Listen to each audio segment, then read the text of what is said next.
Welcome back. You're listening to Get Real with Bob and Stacy. You're joining us for our Leaders and Legends segment. Our guest is Ian Kahn, author of Meaningful Conversations and 3-time TEDx speaker. Welcome to the show, Ian. Thanks a lot, Bob, Stacy. It's a pleasure to be here. So I have a bunch of questions for you. First, we only have 17 minutes, and I know through your technology talks, you talk about Internet of Things, artificial intelligence, and blockchain. In 1 minute or less, can you first explain what Internet of Things means? Great question, Stacy. The Internet of Things really means that when everything is connected to the Internet in some way or the other, and these devices perform a function and send back information, how do we use that information, and what can we do by connecting everything to the Internet? This is your cars, this is kitchen equipment, this is your refrigerator. So that's really the power of Internet of Things. Okay. That was the best, really fast explanation. I actually interviewed somebody recently on the Internet of Things, and after I interviewed him, I'm like, I still don't really understand what that means. All right, next one, artificial intelligence. Tell us in 30 seconds what artificial intelligence is. So artificial intelligence is when machines start making decisions based on a certain logic that they have already been provided. Now, there's a concept of machine-to-machine learning where devices are able to perform functions based on their previous calculations that they've done. So if you've seen the movies like Terminator and a bunch of those, machines don't have their own intelligence, but they've got the experience of making thousands and millions of decisions in the past that they use to make newer decisions. And that's what artificial intelligence is. Now, extrapolated, it becomes very complex, where complex decisions can be made using machines, but based on the algorithms that feed them and based on what we tell them what to do in certain circumstances. And that's what really artificial intelligence is. Okay. The last one is the hardest because I have read articles on this subject. I still totally do not get what blockchain is. So let's see if you can explain in layman terms what blockchain is. I'll do my best. So blockchain really is the idea of a distributed ledger. Imagine this in a very simple context. You've got an accountant. Your accountant has a big ledger, a physical ledger in which the accountant stores all the information. Now, that's the traditional model of a database where everything is stored in one place. Now, if this ledger is now distributed to the Internet, to hundreds and millions of different nodes where the same information is stored, and every time something changes in one place, every node is updated with that information, that's your distributed ledger. And that's really the concept behind blockchain, that it's no longer stored in one place and it's stored in multiple hundreds and thousands of places. So changing things and stealing things and hacking into things, it becomes very impossible because there's a security mechanism that keeps check on what changed where. And as a result, it's really impossible to crack the code or to hack into something. And that's really the fundamental idea behind blockchain. Okay, so as a business owner, so many of the people that listen to our show are business owners or salespeople, and we are living in a world that is so fast-paced as far as technology changes. How would you recommend that your average business owner or salesperson just stay on top of technology? Great question. The challenge with technology is that we often confuse the applications of technology with the actual technology. The average business person who's got their business decisions to make, the salesperson who's got their sales to do, I don't think they need to know, at a higher level what goes behind the scenes when we talk about technology. Right. But they need to know the implications of that technology. For example, if you're banking with a bank, it's great to know what technology they're using and how that technology affects you. So if your bank was to implement blockchain in the next 5 years, you would really benefit from that because it helps, your transactions be more secure. It'll help you have more peace of mind that nobody's going to hack into my Right. account. But you necessarily do not need to know how blockchain works and how these distributed ledgers create security. So I think we need to separate the complexity of technology from the applications of technology. And in my opinion, the actual beauty lies in the application of technology, because it's the solutions that drive where technology is going tomorrow. So the power actually lies in the hands of the people who are the end users, because they come up with the problems for which technologies create a solution. The average business owner, the average person who's out there, in my opinion, needs to be aware of the developments that are taking place. They need to be updated with news and podcasts such as yours, but not necessarily take such a deep dive that it becomes confusing. Okay. So tell us what your newest book, I know you have a bunch of books out, Make Me Like You, 21 Steps to Get Ahead, The Internet of Things and the Future of Innovation. Tell us what your newest book that's coming out, Meaningful Conversations, is all about. Great. So Meaningful Conversations is a result of, the last 20 years of my work within the industry. And having worked with a ton of companies, from startups to medium-sized companies to manufacturing to healthcare, across verticals and across the world, it's really a distilled-down version of what I felt is the true calling and true way to create value within today's technologically disruptive time. There's too much noise in the world when it comes to technology and how it's changing everything, and how how our attention spans are less than that of a goldfish today. And the challenge with all of that is that we get lost in the details, we get lost in the noise, and we forget that we have the ability to create value in our own hands. If you look at stats, employee dissatisfaction is rising.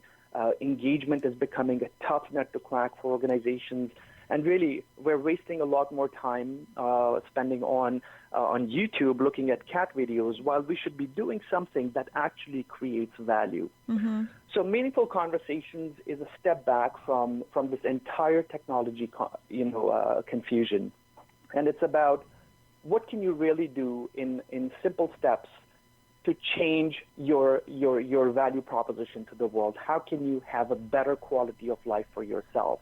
And we're separating ourselves from the financial aspect of life. Money is just one part of life. It's a good part. It's a very significant part of our lives. But money is not the only part in our life that means value.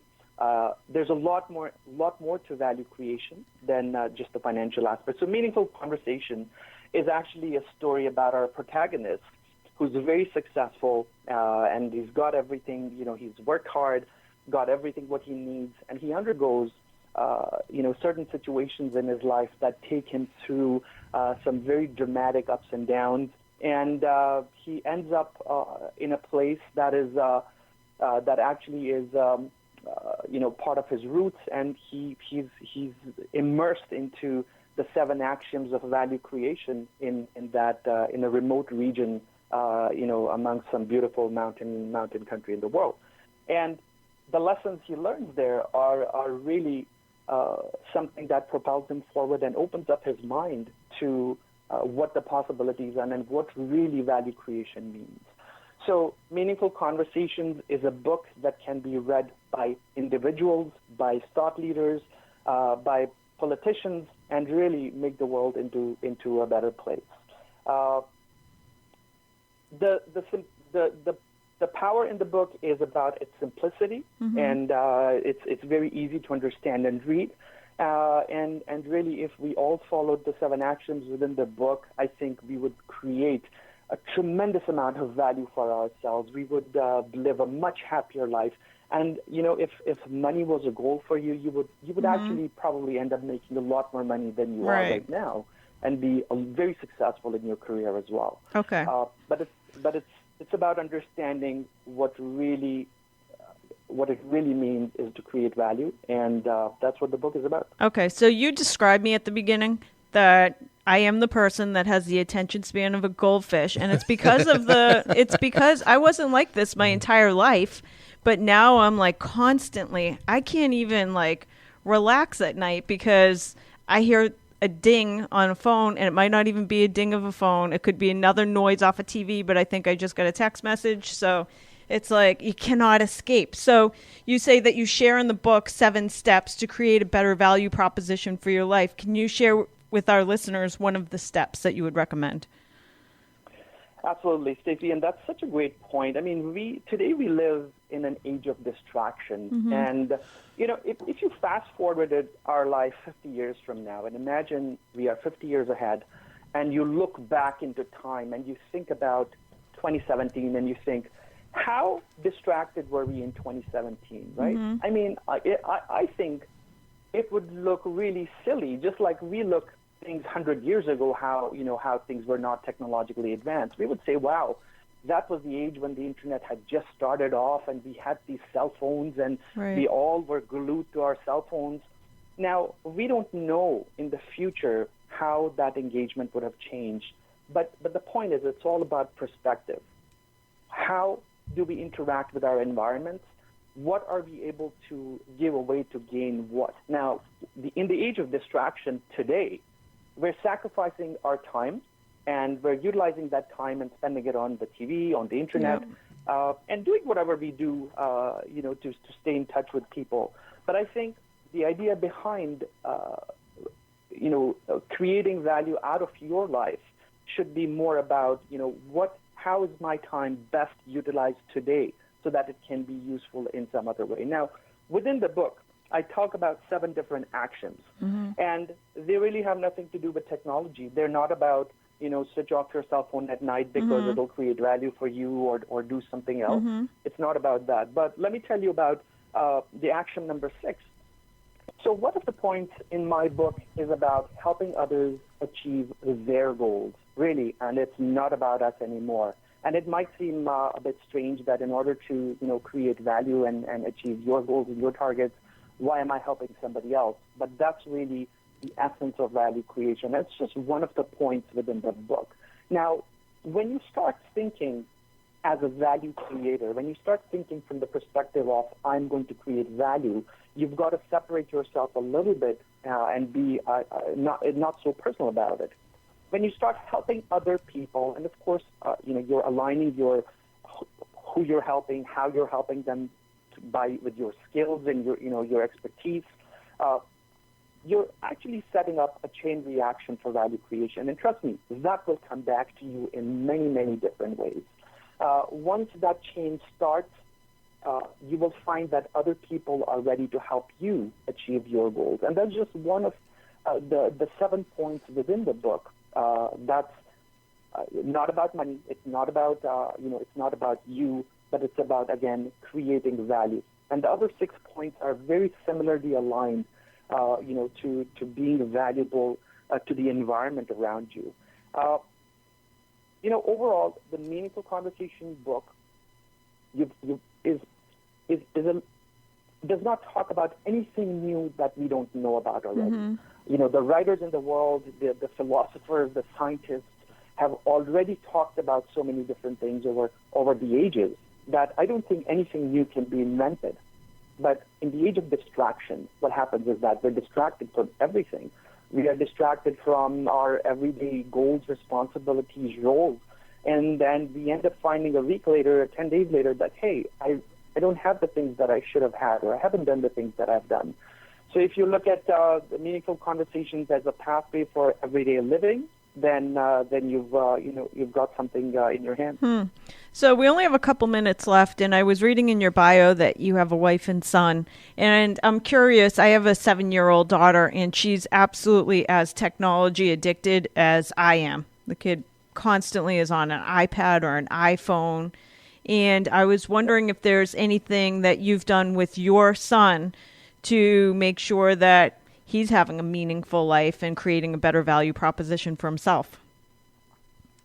Yeah, absolutely. Well, my son is a year and a half old. Oh, so he's not addicted yet. It's a big challenge. Yeah. No, but hey, listen, it is such a challenge to keep him entertained that I cannot take technology out of the equation. So this is what we try to do is, we give him his technology time, we show him the educational and the learning cartoons, but then I also make sure that I'm taking him out in nature and I'm going on long walks with him. I'm taking him out and showing him new things. So I'm exposing him to all of those elements as well, and not just getting him to sit in front of the TV the whole day. Gotcha. I think there is a place for technology in our world, in our lives, and we cannot say no to it because it brings so much value to us. Right.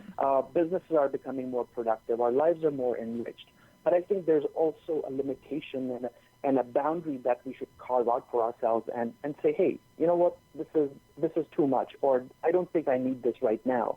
And I think that ability to create those boundaries is really what will separate you from wasting your time to really utilizing your time and nurturing your life in a much better way. So with my son, it's a constant struggle, but I think we've got it under control. Good stuff. Excellent. Where can people learn more about you and buy your books?